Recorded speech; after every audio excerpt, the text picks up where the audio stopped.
ఎవడన్నా ట్రంప్ బాగా చేస్తలేడు, మీరు ఇక్కడికి రండి, మీకు ఇక్కడ అవకాశాలు ఇస్తా అని మాట్లాడినంత మూర్ఖ ముఖ్యమంత్రిని ఎవరైనా చూసినా మీరు ప్రపంచంలో, ఈ దేశంలో? ట్రంప్ మీద మోడీనే ఒక్క మాట మాట్లాడలేదు ఇప్పటివరకు.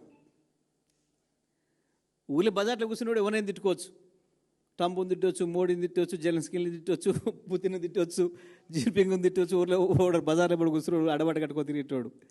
కానీ ముఖ్యమంత్రి గుండి సోయిండాలి కదా, నా పరిధి ఏంది, నేనేంది, నేను మాట్లాడితే ఏమనుకుంటారు ప్రజలు. నీ నాయకుడు రాహుల్ గాంధీ ఏం మాట్లాడతలేడు, ఇప్పటికి 10 సార్లు అమెరికాకు పోయి వచ్చిండు, మళ్ళీ ఇవాళ రేపు కూడా పోతున్నట్టున్నాడు. ఒక మాట ఇంతవరకు ఎక్కడ మాట్లాడలేదు. ఇంకా పిచ్చి మాటలను పట్టుకొని నేను ఏం చెప్పాలి? ఇక వాళ్ళు దేశాన్ని నడిపేటోళ్ళే మాట్లాడే స్థితిలో లేని విషయాలను పట్టుకొని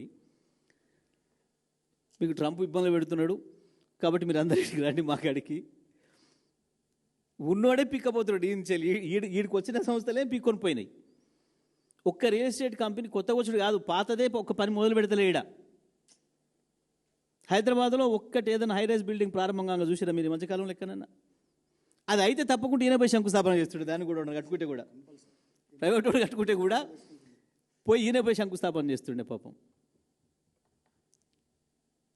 ఈయన చక్కదనానికి ఈయన ముఖానికి నమ్మి వీడొచ్చి వాడొచ్చి కడతాడు. అదే గురువు ముచ్చట ఆయన కూడా మళ్ళీ ఇవాళ కూడా మాట్లాడేట్టుంది. గురువు నేను శంకుస్థాపన చేసిన హైదరాబాద్కు. అది ఏమనాలి వీళ్ళని అందరినీ? మన దేశాలనే ఇట్లా మాట్లాడిన వాళ్ళకి చట్టాలు లేవు తీసుకుపోయి లోపడేయడానికి. వేరే వేరే దేశాలను అయితే వీళ్ళని తీసుకుపోయి ఆడ పెడుతురు. మన కాడ మహా అయితే పెడితే ఎర్రగడ్డలు పెట్టాలి. తప్పకుండా మన ప్రభుత్వం రాగానే ఆ పని చేద్దాం.